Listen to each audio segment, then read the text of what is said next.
Lilo mai hawa I o hilo o ha makua o ka unu o ko hale o ka ia I kali maka makmaka ia kai ia o hono makau haki mai nani o yo ka unu o pakalana he nalu o kuo hala I o kuo hala I o ko hala ela I na I mali e kamala o ke kai o ka urua ka elo ka malama puka mai magli ka hogu ai aina o nana ho ine lana pumena ola e ola o ka lani ka no na kila oea o wahine ka puma o ka hawa alama alawali ke ali e ka lani e o ino aia e ka lani e uanoa e ola. Dr. David Keanu Sai was born over in Honolulu, and even if he comes to us from there tonight, because of his connections to Napopo, we want to say welcome home. A 1982 graduate of Kamehameha Schools, Dr. Sai obtained his Associates of Arts degree in pre-science in 1984 at the New Mexico Military Institute, and began his military experience as a second lieutenant with the Army Reserve Commission. In May of 1987, he earned his Bachelor of Arts degree in sociology at the Manoa campus of the University of Hawaii. In August 1994, and after working his way to serving as a captain, Dr. Sai was honorably discharged from the U.S. Army. He continued his academic studies, and in May of 2004, at the University of Hawaii Manoa, received his Master's of Arts degree in political science, specializing in international relations. Most recently, in December 2008, Keanu achieved his Doctor of Philosophy degree in political science at the University of Hawaii. His dissertation was entitled The American Occupation of the Hawaiian Kingdom, Beginning the Transition from Occupied to Restored State.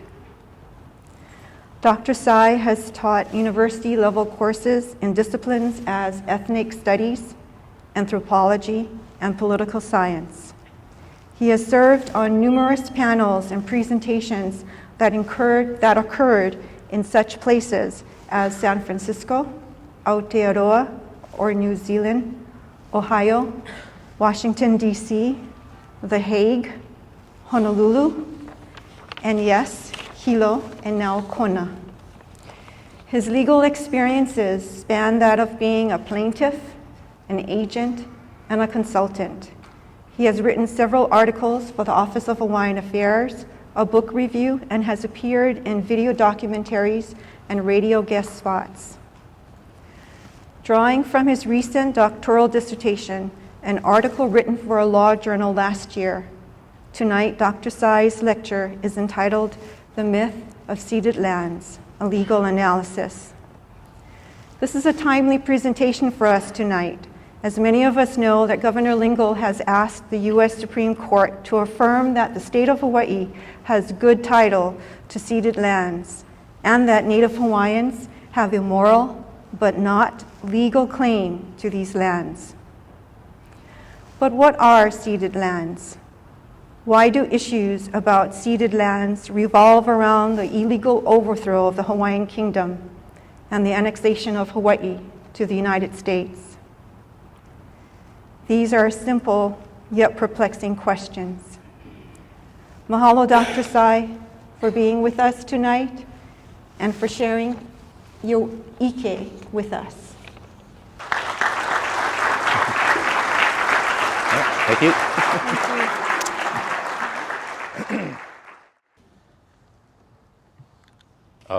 Wow, that was so unique listening to somebody talking about me. Oh, the head was getting kind of big now. Hello, everyone. Well, I'm glad to be here, back to Kona. My family is actually from Kona, the Simersons, now Po'opo. Kaikolu Church, you see the Simerson headstones there.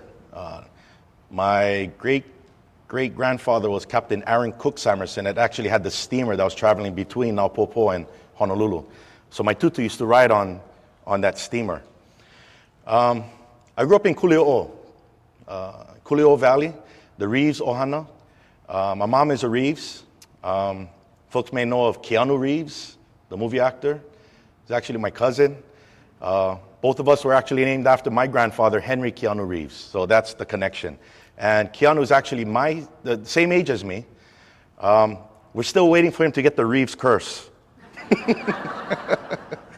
You can tell who are Reeves. Yeah, if anybody knows the Reeves. Well, I'm here to present I'm going to do a presentation here on what are ceded lands.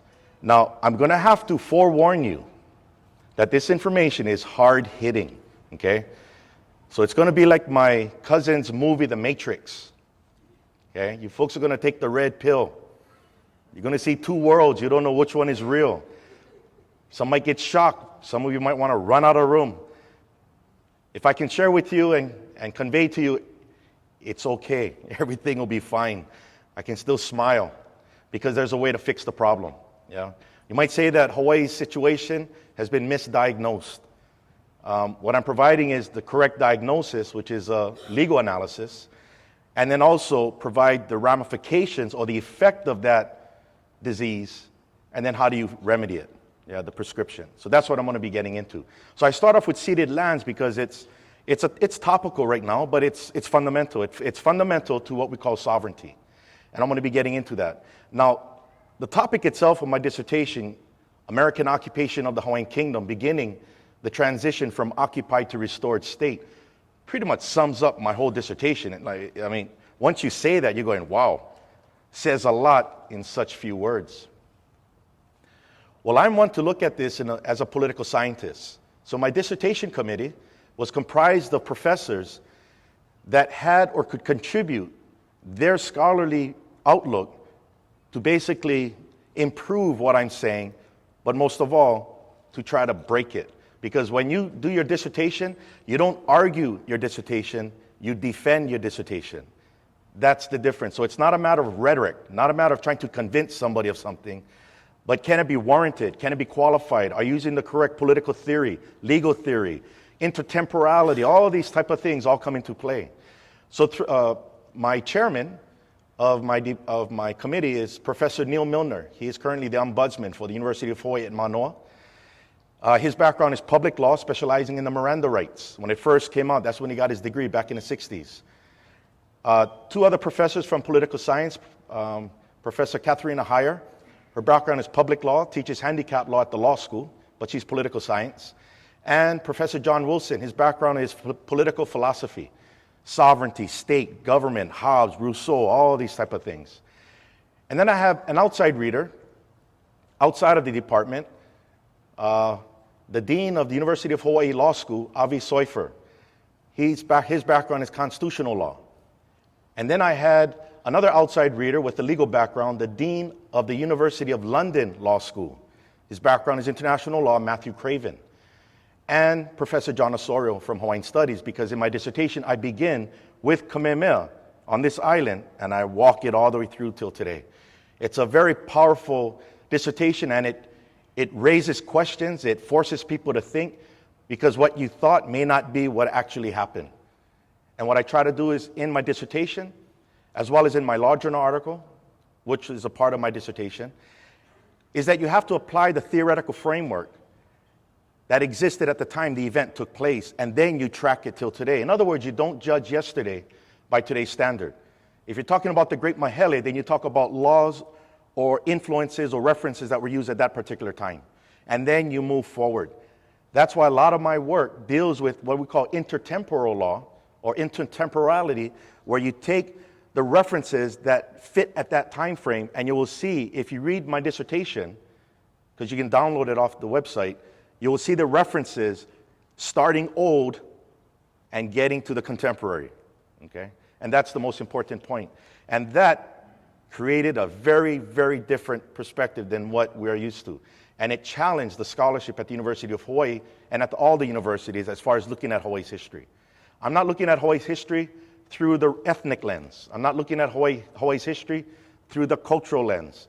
I'm looking at Hawaii's history as a political scientist, the legal lens. And that's what I'm going to be presenting to you. So why don't we get going? Are you folks buckled up? You ready for this one? It's going to be a roller coaster. Hang in there. Okay, what is sovereignty? Well, sovereignty and equality of states under international law, one of three things. One, exclusive jurisdiction or exclusive authority over a territory and the permanent population living there. Sovereignty in international law also is a duty of non-intervention in the area of exclusive jurisdiction of other states, meaning one sovereign state cannot intervene in the internal affairs of another sovereign state. And the binding nature of states arising from international law and treaties. International law is a law between states, between, international. It is not a law above states, it's between states. It's the law of nations. Well, that is what Kamehameha III was looking at in 1842, because Hawaii's experiencing what you might call gunboat diplomacy from the French. It's about to happen again with the British. And the only alternative that he had was to get Hawaii recognized as a sovereign and independent state. At this time, though, the only sovereign states that exist are European, or European as far as originating, like Mexico was actually a breakaway of Spanish colonists, or the United States of America is a breakaway of British subjects, okay? It wasn't the Aztecs, the Mayans, the Iroquois. These were all extensions of European. Hawaii was about to venture into that area of becoming the first recognized non-European nation to be a sovereign state. Kamehameha had no alternative. So what he had to do was, as a constitutional monarch, he needed to appoint 3 representatives to secure international recognition of Hawaii's sovereignty. Now today, as was back then, you can be a nation of people, but that doesn't necessarily mean you're a sovereign state. An example today that speaks to that is Palestine. The Palestinians have the Palestinian nation, but they have not achieved the recognition of its sovereignty yet. That is still subject to negotiation that needs to go before the United Nations Security Council. But because of the occupied borders by Israel, that poses a problem. And everything thereafter poses a problem. Hawaii is going to pursue what Palestine is trying to pursue now. And he needed to get that recognition from France, Great Britain, and the United States. November 28, 1843, the representatives appointed by Kamehameha, namely Timoteo Ha'alilio, William Richards, and Sir George Simpson, were able to achieve recognition of the Hawaiian Kingdom by having the French and the British jointly recognize Hawaii as an independent state. This is the actual declaration from the British archives. A friend of mine, Dr. Kamana Beamer, was in Great Britain, and he took a shot of that. I said, I need that, especially with the seals there. And if you notice, it says here that they will recognize the Sandwich Islands as an independent state. Lord Aberdeen of Great Britain and Saint Aulaire, the ambassador from France, officially sealed it. So as a matter of Europe, Hawaii is recognized as a sovereign state. That was followed up by Secretary of State John C. Calhoun on July 6, 1844, where he recognized on behalf of the United States the sovereignty and independence of the Hawaiian Kingdom. Hawaii at this point has just achieved independence. It could now enter into these treaties, most favored nation treaties with other nations, establishing embassies and consulates and the protection of nationals of each country as they come to and fro between the countries. Austria-Hungary, Belgium, Bremen, Denmark, France, Germany, Great Britain, Hamburg, Italy, Japan, Netherlands, Portugal, Russia, Samoa, Spain, Switzerland, Sweden and Norway, and the United States of America. So clearly this is evidence of Hawaii's status as a member of the family of nations and embassies in each other's countries. Now in 1854, Kamehameha III, he declared Hawaii to be a neutral state, like a Switzerland in the middle of the Pacific. This was as a result of the Crimean War that was between the Ottoman Empire and the Russians. Soon the British and the French were going to get involved, and what you would have is these battleships will be in the Pacific. The provision of neutrality was also put in multiple treaties of the Hawaiian Kingdom with other countries. By 1893, Hawaii manned over 90 embassies and consulates throughout the world. There was a Hawaiian embassy in Washington, D.C., and consul generals in the city of New York and San Francisco. The United States of America also had its embassy in Honolulu. Okay. Since January 1st, 1881, Hawaii was also a member of the Universal Postal Union, which is today an agent of the Agency of the United Nations, stationed in Bern, Switzerland. And the Hawaiian Kingdom was made up of what was called Hawaiian subjects. Hawaiian subjects is the nationality. You notice Aboriginal Hawaiians, pure in part, that's ethnicity. Aboriginals was used to identify the Kanaka Maoli, which is pure, and Hapa, which is part. So for myself, I am not Kanaka Maoli, because I also have English and Scot in me. But I am Hapa. Now, how they used the word Hawaiian back then, okay, a perfect case of how they used it back then. Remember, intertemporal, the time frame. If you go to look at Kamehameha Bishop Estate, ksb.edu, look up Bernice Pauahi's will, written in 1884. Article 13 of that will says financial assistance will be given to those Hawaiians of Aboriginal blood, pure part, which means you can be Hawaiian and not be Aboriginal, namely Portuguese, Chinese, Japanese, or Caucasian, because Hawaiian was the nationality. Okay. Now, aliens are non-citizens, and United States citizens totaled 1,928, less than 1% of the entire population. Now, judicial acknowledgement of Hawaiian state sovereignty, acknowledging what I just presented to you. In 2001, the Permanent Court of Arbitration in the Netherlands, in their decision, an arbitration award, stated that in the 19th century, the Hawaiian Kingdom existed as an independent state, recognized as such by the United States of America, the United Kingdom, and various other states. States used in this case are independent states, not the state of Massachusetts or the state of California. The state of Massachusetts and the state of California are called states within a union, a federal union. That's called a federated state. They used to be independent, but they merged into one under the federal constitution, 1789. Also, Kahawaiʻolaʻa versus Norton, Ninth Circuit Court of Appeals in San Francisco. That court in 2004 in their decision stated that the Hawaiian Kingdom was a co-equal sovereign alongside the United States. And the recent Dole versus Kamehameha case at the Ninth Circuit, 2005, the court stated that in 1866, which is the date of the Civil Rights Act, the Hawaiian Islands were still a sovereign kingdom. So clearly, Hawaii is a sovereign state. The question then is, well, what happened to that sovereignty? Well, now we're going to have to get into some terminology. Ceded. The word ceded comes from the word cession. Cession, according to Merriam-Webster's dictionary, to yield or grant, typically by treaty. Cession is to grant, not to take. Okay? Meaning, cession is grantor to a grantee. Also, according to the Legal Encyclopedia, the territory of a foreign government gained by the transfer of sovereignty. So it's always yielding to another country. Now, secession or secede derives from cession. And according to the Legal Encyclopedia, secession is the act of withdrawing from membership in a group. Secession occurs when persons in a country or state declare their independence from the ruling government. Now here we have cession and secession. Let's break it down to user-friendly terms. Cession is marriage, secession is divorce, and everything in between is violence. The southern states of the United States attempted to divorce themselves from the federal union. They didn't succeed. They reconciled their differences. They maintained their marriage. The point I'm making here is that if you're going to talk about secession, you have to ensure they were married first. So when we talk about Hawaii and ceded lands, I've heard people say, oh, people are talking about secession.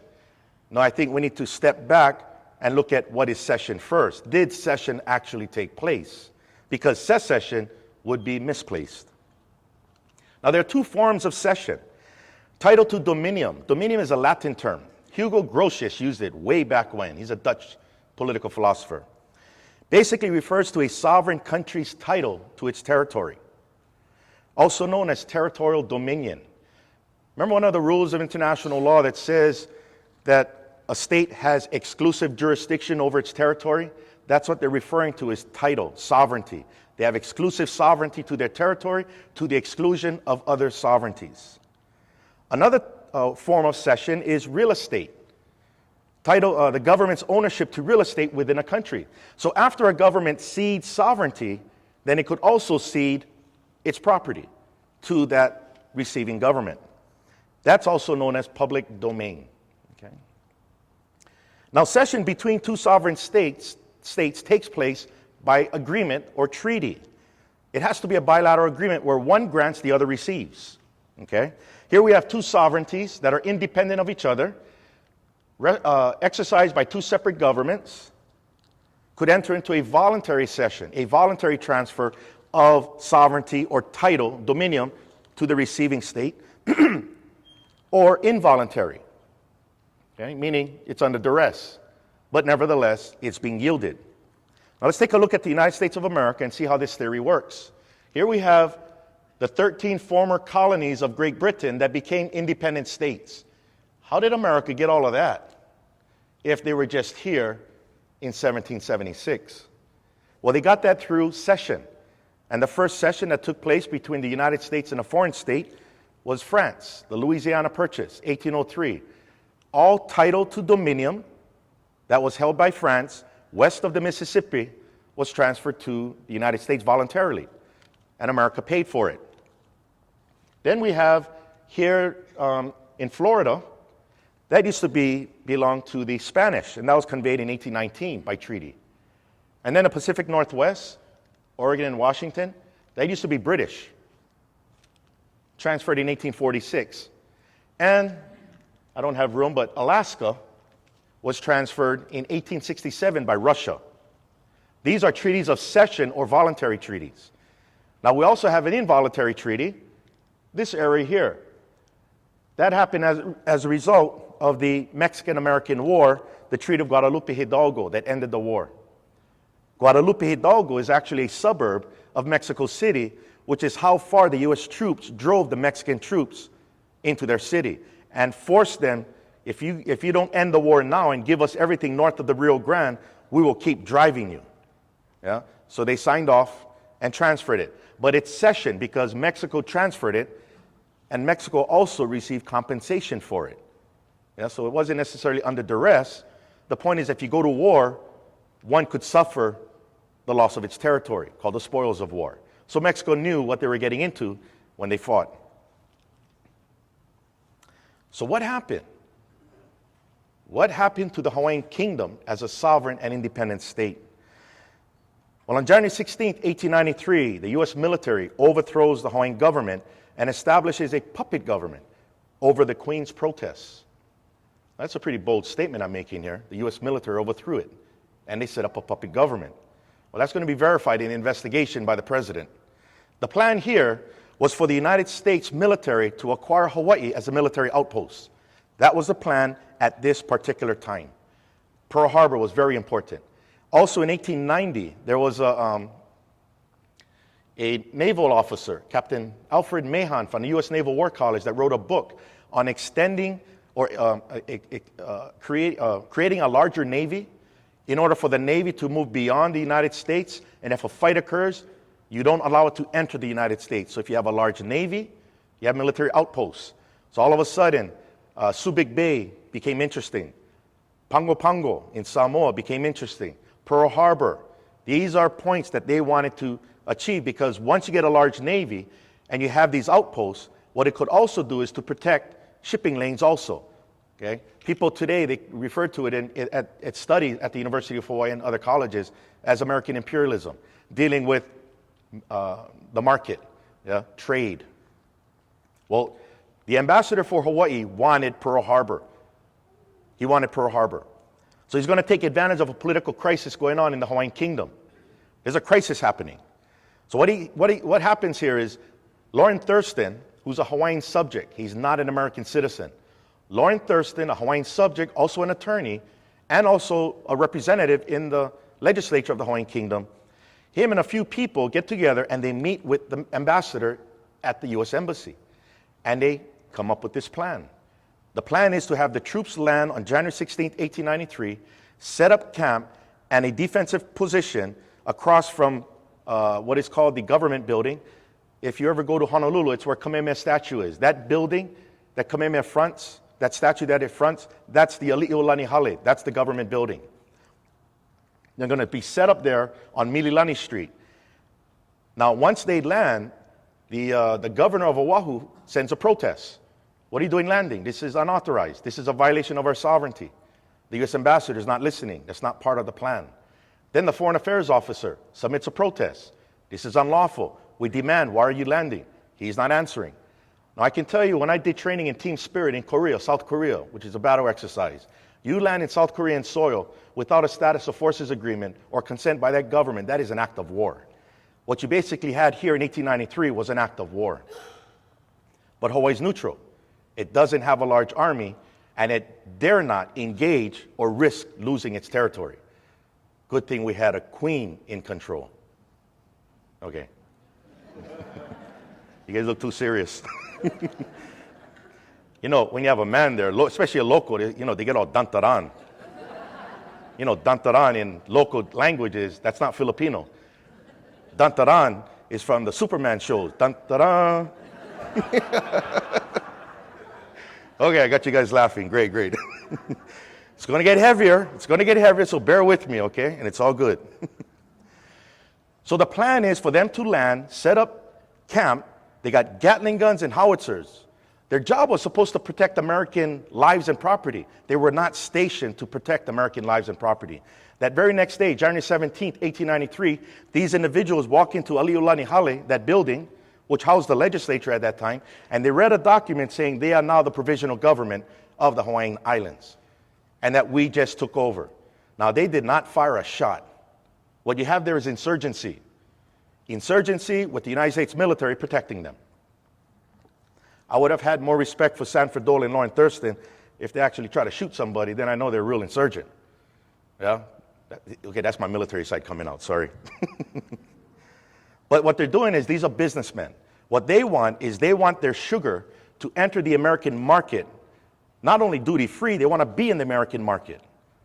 And the perfect marriage, the U.S. ambassador, he wants Hawaii as a military outpost. So you have an understanding. So the plan was to have them get recognized as being a de facto government, meaning a successful revolution.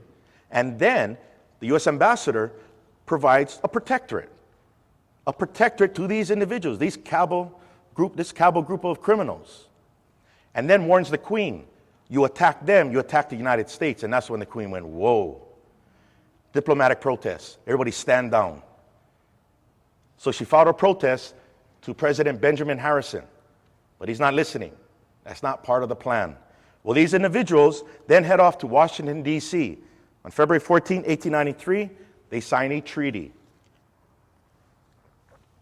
A treaty of cession in Washington, D.C., and President Harrison submits that treaty to the U.S. Senate for approval. Under U.S. law, you need 2/3 of the Senate to approve. He's not paying any attention to the protests and the circumstances, and actually reports to the Senate that U.S. troops were not involved. Okay? Now, Queen Liliuokalani, she has a problem, but she also has an opportunity. March 4th is Inauguration Day. Not like today, it's January 20th. Back then in the 1800s, March 4th was inauguration. A new president's coming in the very next month. And that president is Grover Cleveland. Queen Liliuokalani signs a power of attorney, commissioning Paul Newman, the former Attorney General under King Kalakaua, to travel to Washington, D.C. and hand deliver that protest that was submitted to Benjamin Harrison. And that protest is basically telling the president, you need to do an investigation of your diplomatic corps. And I will give the consent, I will yield my authority temporarily for you to enter Hawaiian territory. That way, the American president would not come on the heels of the illegality, but will have authority to enter the territory of the Hawaiian Kingdom. And that was the point of why that was inserted in her protest. Well, in March of 1893, President Cleveland goes to the U.S. Senate, withdraws that treaty from them, and initiates an investigation. He appoints a special commissioner, James Blunt, a former chairman of the House Committee on Foreign Affairs from Georgia, to do the investigation. He's very knowledgeable on international relations and law. He's going to report his findings to the Secretary of State, Walter Gresham, who is then going to apprise the president of what happened. The investigation concluded that international law was violated by the U.S. ambassador and U.S. troops. The provisional government was neither de facto nor de jure, but self-proclaimed. These are the specific words or terms used in the findings. De facto means a successful revolution.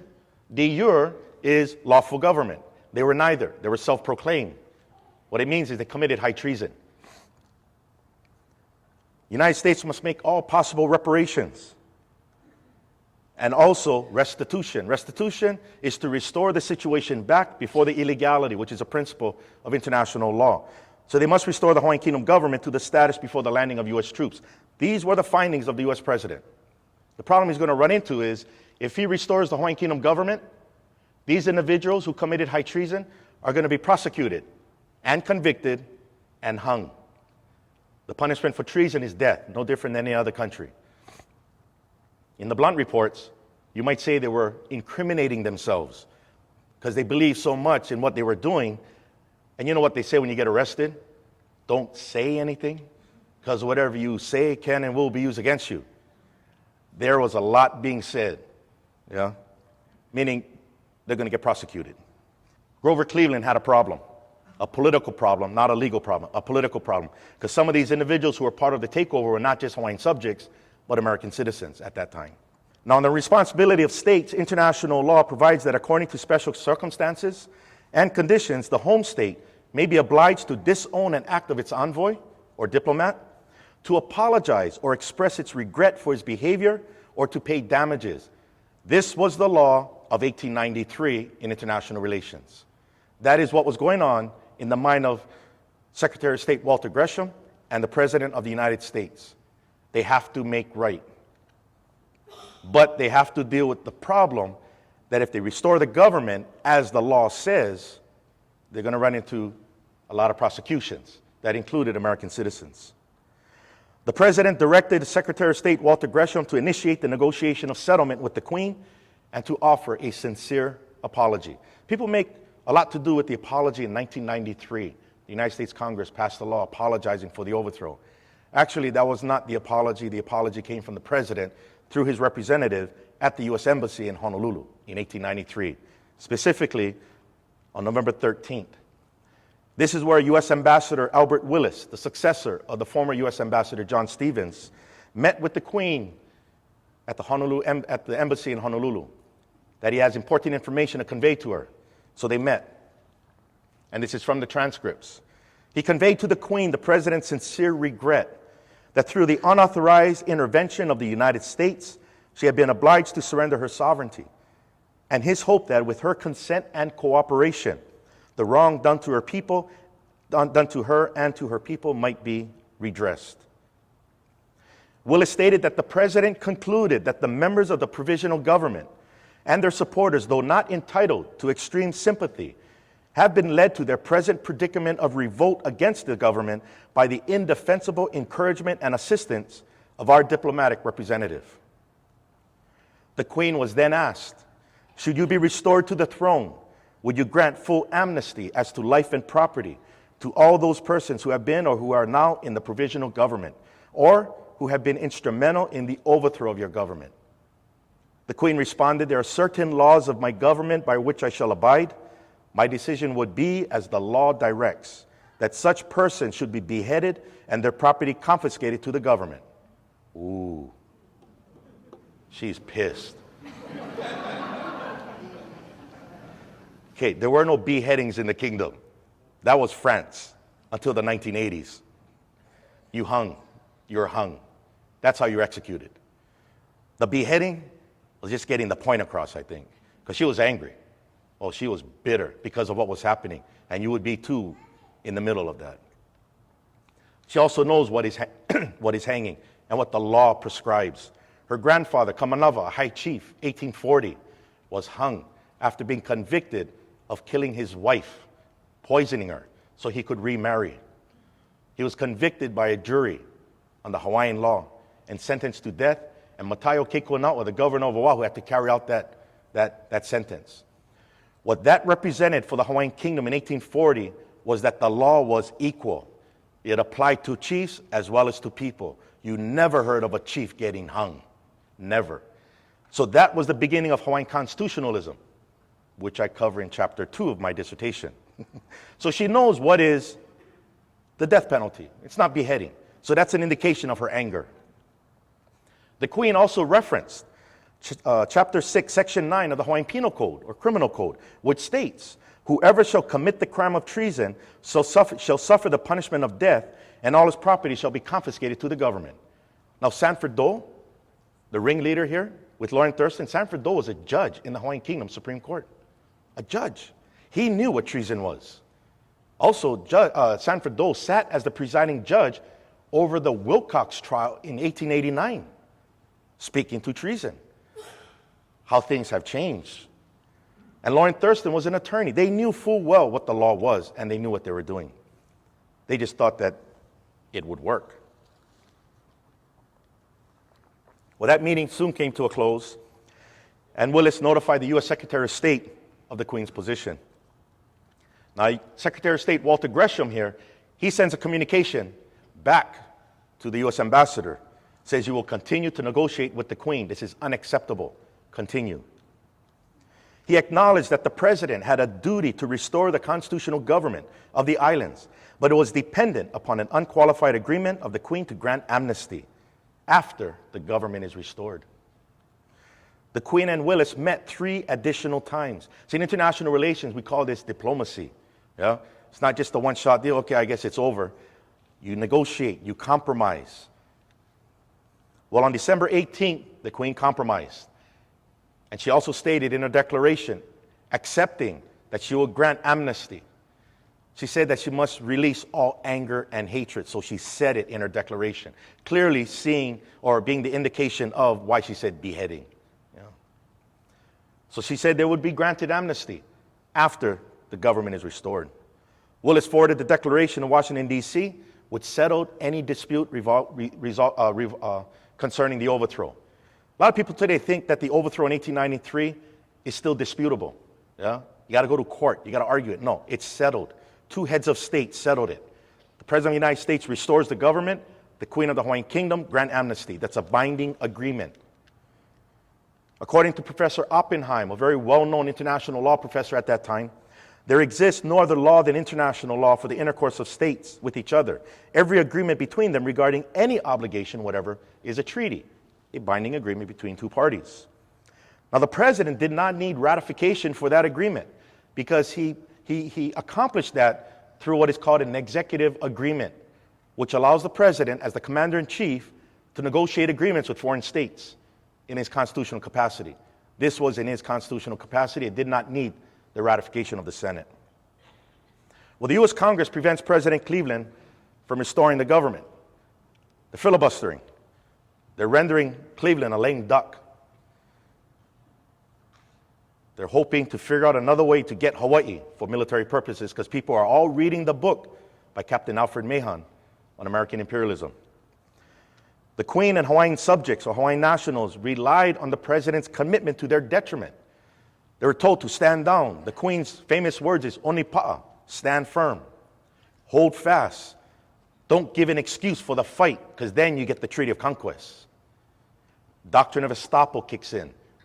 Doctrine of estoppel is a contract principle, very much recognized in international law, where it provides consistency in states' behavior. Meaning, if the government of the United States is bound to restore the government and the Queen is bound to grant amnesty, that is a binding agreement.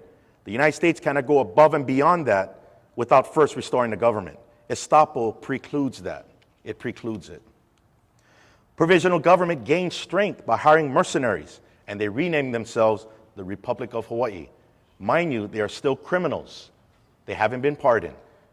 The government wasn't restored. A new president comes into office on March 4th, 1897, William McKinley. And these individuals are going to head off to Washington and do it again. Get another treaty signed. And that was on June 16th, 1897, led again by Lawrence Thurston, the criminal. Article 1 speaks to dominion. Remember we talked about cession? Article 1 speaks to dominion. Article 2 speaks to public domain. Let me read to you Article 1. The Republic of Hawaii hereby cedes absolutely and without reserve to the United States of America all rights of sovereignty. That's title. Article 2. The Republic of Hawaii also cedes, in addition to, transfers to the United States the absolute fee or fee simple ownership of all public, government, or crown lands. Today, the topic is in the United States Supreme Court. What they're talking about is crown and government lands that became known through the Great Mahele of 1848. I would have touched on that, but boy, it would have extended the presentation. I actually taught a class just on land titles at the University of Hawaii. Yeah, so it can get complicated. Now, before you can convey or cede government and crown lands, you have to ensure that you convey sovereignty. Yeah, that's the first thing. Okay. Well, the Queen was in Washington, D.C. at that time, and she filed a diplomatic protest with the U.S. State Department. She says, I declare such a treaty to be an act of wrong toward the native and part native people of Hawaii. Now, why does she say native and part native? Because people in Hawaii also were non-natives. Yeah, they were Hawaiian subjects. She's referring specifically to the land, ceded lands, because in the lands you have native tenant rights, called reserving the rights of native tenants. Then you also have vested rights of the chiefs as konehikis, and the vested rights of the government. So now when you read this, it'll make sense. So an invasion of the rights of the ruling chiefs, in violation of international rights, both toward my people and toward friendly nations with whom they have made treaties, the perpetuation of the fraud whereby the constitutional government was overthrown, and finally, an act of gross injustice to me, because the crown lands was her purse to survive. In the Hawaiian Kingdom, you did not collect taxes to pay the Queen. Even in the House of Nobles, or the nobles, they were not paid. They served without pay. The Queen served without pay. The crown lands was their supply of money. So that was ripped from her. Okay? Now, the protest is quite extensive. This is just a portion of it. But in spite of these protests, William McKinley is still intent on submitting that treaty to the U.S. Senate.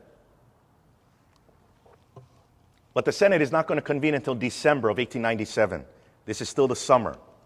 Word gets back to Hawaii, and then the Hawaiian Patriotic League mobilizes. And they get a signature petition going. 21,000 signatures were gathered, protesting annexation, with the intent of taking these petitions to the United States Senate and place them on the record.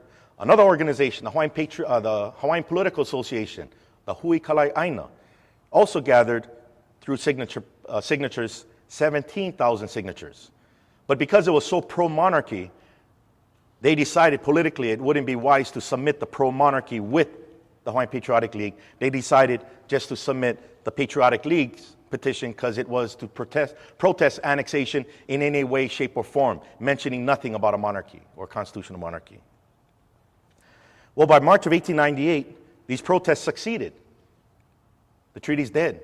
The Senate could not ratify the treaty. It's dead. So what you have here are two failed attempts to acquire the Hawaiian Islands by Treaty of Cession. One in 1893, withdrawn by the President of the United States. One in 1897, killed by political activism by the Queen and Hawaiian subjects.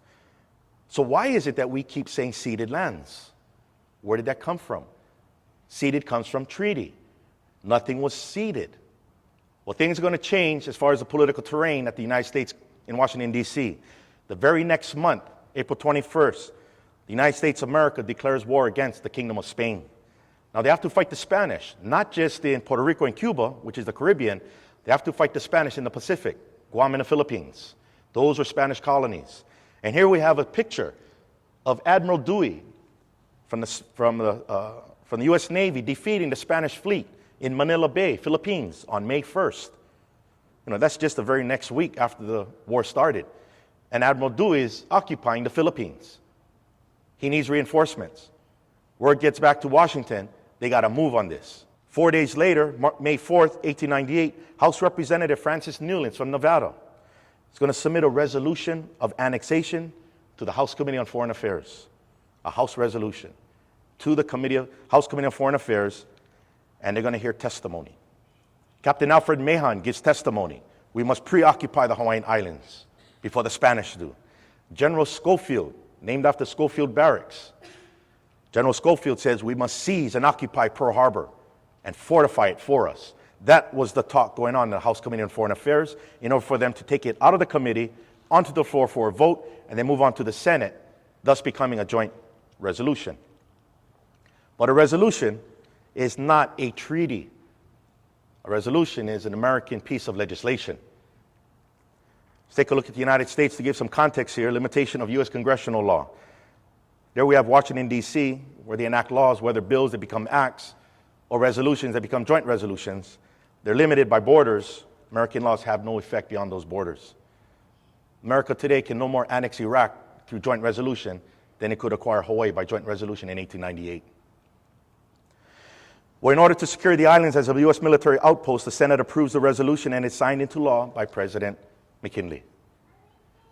And on August 12, 1898, formal ceremonies were done at Iolani Palace, where they lowered the Hawaiian flag, rose the American flag, and declared that this land now belongs to the United States. And this is Camp McKinley, August 1898, the first U.S. military post in Hawaii, staging point for the fighting in Guam and the Philippines. What's very interesting here is that this is all happening in the open, right? You got petitions. You got to read the newspapers back in the Kingdom era. They're all talking about it. They're talking about they're independent. They're not a part of the United States. They're talking about it. Now, here's an indication of what they were saying. Because after Hawaii's so-called annexed, there was no cession there, but just seized, the United States Congress is going to pass a law creating a government for the territory of Hawaii in 1900. Okay? And here's a newspaper article, October 20th, 1900, from the Maui newspaper. Remember, we're going back into time. Thomas Clark, this is an editorial. Thomas Clark, a candidate for territorial senator from Maui, holds that it was an unconstitutional proceeding on the part of the United States to annex the islands without a treaty. And that as a matter of fact, the islands are not annexed and cannot be. And that if the Democrats come into power, they will show the thing up in its true light and demonstrate that the islands are still independent. Whoa, that's 1900. When I shared this with one of the professors in political science, she said, it's taken us 100 years to understand what they already knew. Now here's the response by the editor, which I find very interesting. He says here, Thomas, necessity knows no law, and it was absolutely necessary to annex the islands at the time it was done. And further, Thomas, if it becomes necessary to annex Cuba, it will be done quicker than a wink. It is but fair to give you credit for being honest in your views, Thomas, but you don't quite understand the American people just yet. Hence, you are very misleading. Wow. What does the American people have to do with no treaty? Spinning.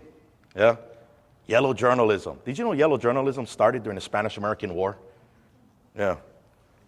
Maybe this guy worked for one of the papers.